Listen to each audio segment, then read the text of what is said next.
Hey there guys, I am back for the final installment in my multimedia class vlogs.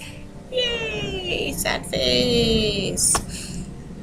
This is actually going to be kind of like my final for the class, and it's literally, if this isn't going to interest you, it's going to be basically just 10 minutes of me rehashing what I've learned, what I expected to learn in this class, what I did not learn in this class, and the experiences I had online, which were different than what I thought they would be. Very much different. So, yay!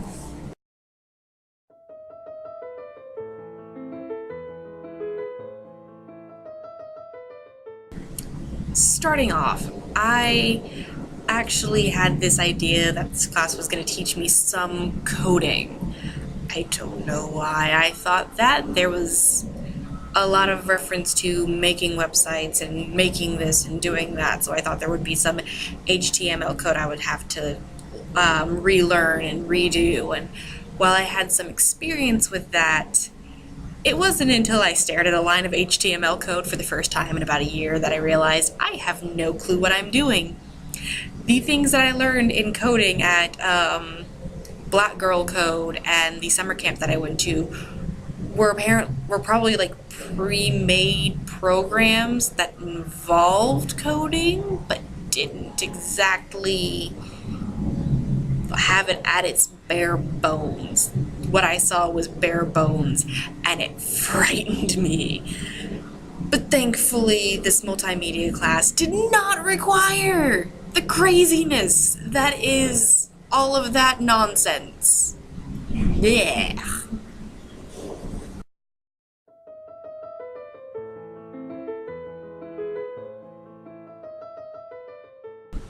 What it did require was accounts.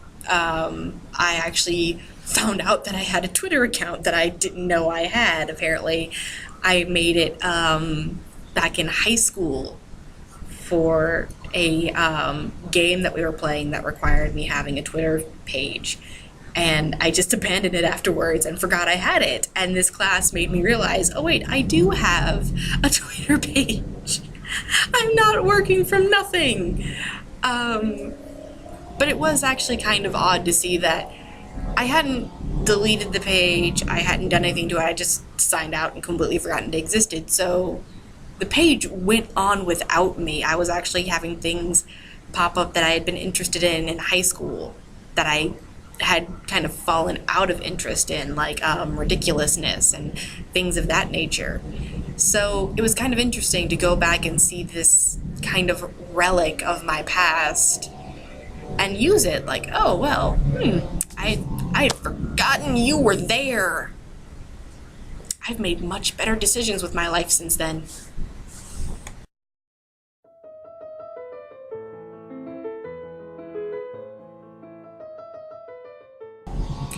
It also involved some level of, how you say, web designing.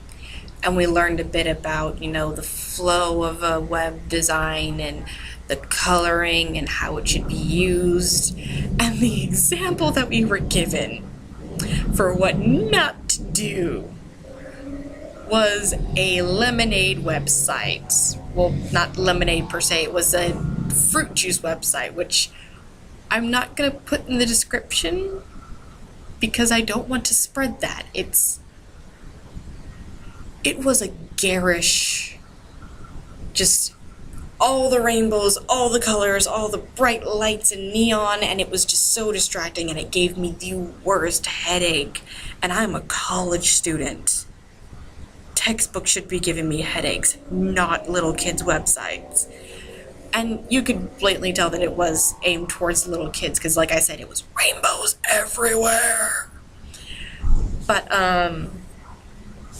we learned that is something called clown pants, where it's something bright and colorful and distracting, and it does nothing to help the website, which actually really was helpful. Because knowing me, if I hadn't had that class, if I hadn't had that experience with, okay, so this is what it looks like from an outsider, my my website would have looked like a horrible amalgamation of fan everythings. There would have been shirtless Daniel Radcliffe pictures. I have no control of myself if I'm not told ahead of time to have control of myself.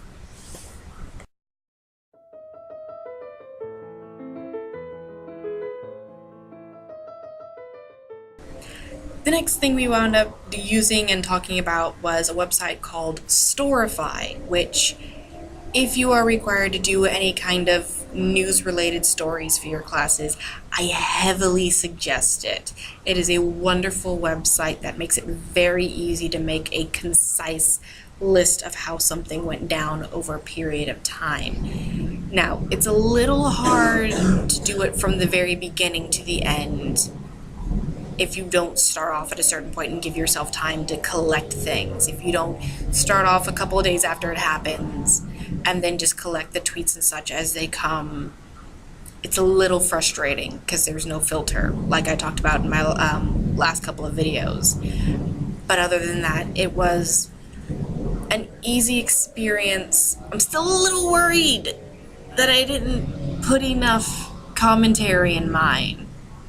But it's a bit late for that now, so we can sit back and watch and just revel in my horror. My particular Storify was about rape culture and rape culture in the USA and entitlement. Now we'll get to that in the next segment.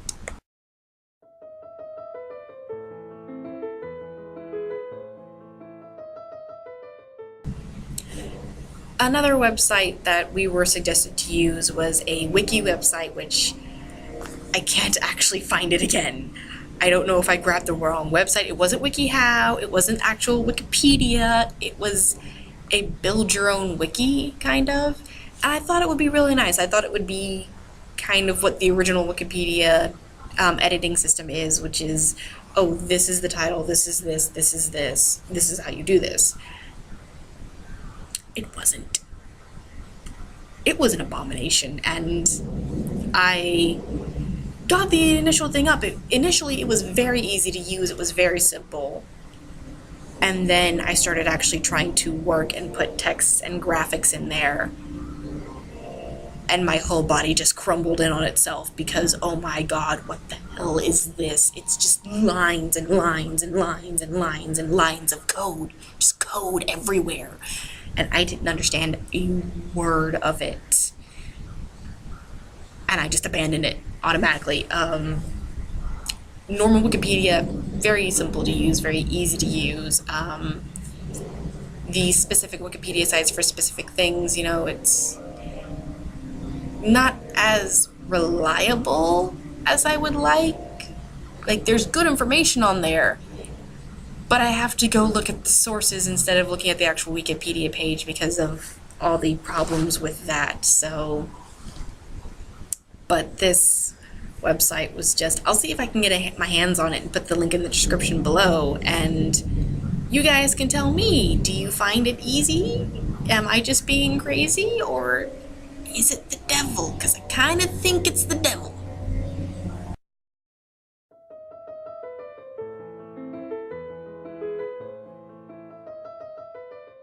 Next up, I tried WordPress.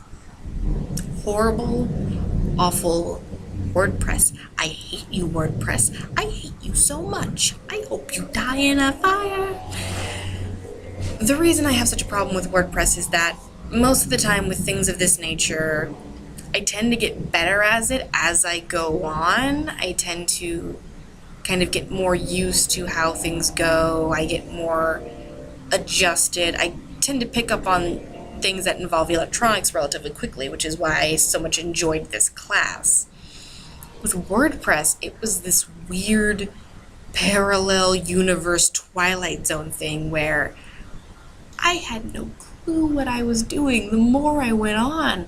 The first day I was kind of like, okay, I'm gonna have to look at a couple of help pages, but it doesn't look too bad. And then the next day I was just sitting there staring at my screen wondering what the hell I was looking at. It was this weird amalgamation of buttons and themes and words, and I'm just like, you know what? It would be so much easier if I just shut my mouth and looked for something else. So I did, and I found paradise.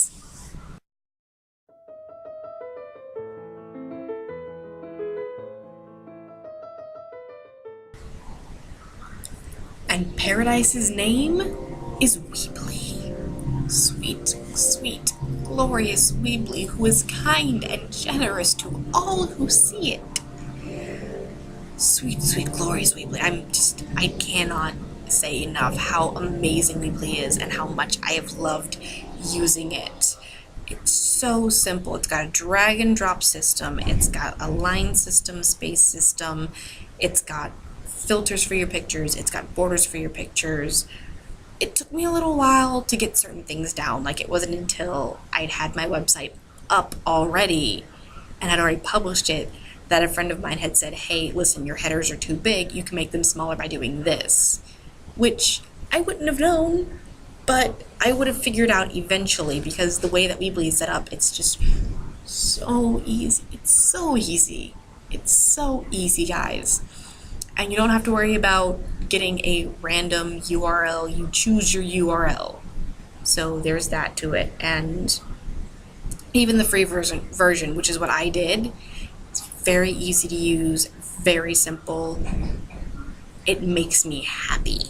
And it was so much easier to use. And that is, you hush.